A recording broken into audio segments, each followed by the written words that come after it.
ये जो शेर खान सुकर है वो बलबन का ही कजिन भाई था, लेकिन जब बलबन सुल्तान बना तो उसकी कोरोनेशन सेरेमनी में ये शेर खान सुकर आया नहीं। ये बात बलबन ने दिमाग में रखी और फिर उसने क्या किया, उसने उसके नौकर को बुलाकर उसको धीरे धीरे स्लो पॉइजन देने को कहा और उसको शेर खान सुकर को मार दिया। उसी तरह वो बाकी के कुछ इक्तेदारों को भेज देता था मंगोल के साथ लड़ने के लिए। मंगोल इतने खूंखार थे कि इन इक्तेदारों को पकड़ के मार ही देते थे। अगर नहीं मारा और बाई चांस इक्तेदार जीता तो और भी अच्छी बात है, क्योंकि वो मंगोल को हरा देता था। तो इस तरीके से ये उनका ऐसा बंदोबस्त कर रहा था 40 लोगों का कि वो सर उठा नहीं पा रहे थे।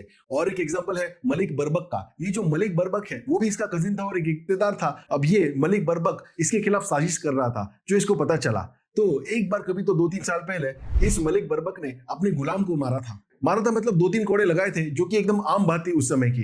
लेकिन इसने कहा कि मैं आदिल हूं, मैं जस्टिस देने वाला इंसान हूं, मैं सबसे जस्ट सुल्तान हूं। और इसने उस मलिक बर्बक की स्लेव जो गुलाम था, हजमी था, वो अफ्रीकन था, उसको बुलाया और उसको कहा कि तू उसके खिलाफ कंप्लेंट रेज कर कि ये मुझे हरास कर रहा है। उसने कंप्लेंट रेज की और फिर एक मुकदमा चलाया गया जिसमें बलबन कहा कि मैं सबसे जस्ट हूं, ये मैं प्रूव करूंगा मेरे खुद के भाई को सजा दे कर रहा। इसने उस गुलाम को 2 कोड़े मारे हैं, ऊपर वाला इसको 500 से मल्टीप्लाई करेगा और उसको कहा 1000 कोड़े इसको मारेगा। कौन? ये गुलाम मां। और उस गुलाम को साइड में लेके बोला कि अगर 1000 कोड़ों में ये मलिक बर्बक नहीं मरा तो फिर उसके बाद मैं तुझे मार दूंगा।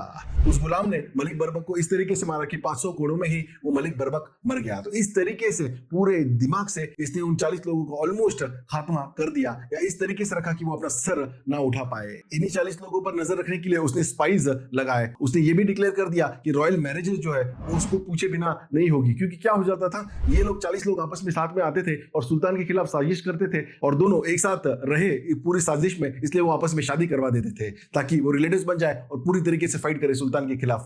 बलबन ने इन शादियों पर भी बैन लगा दिया।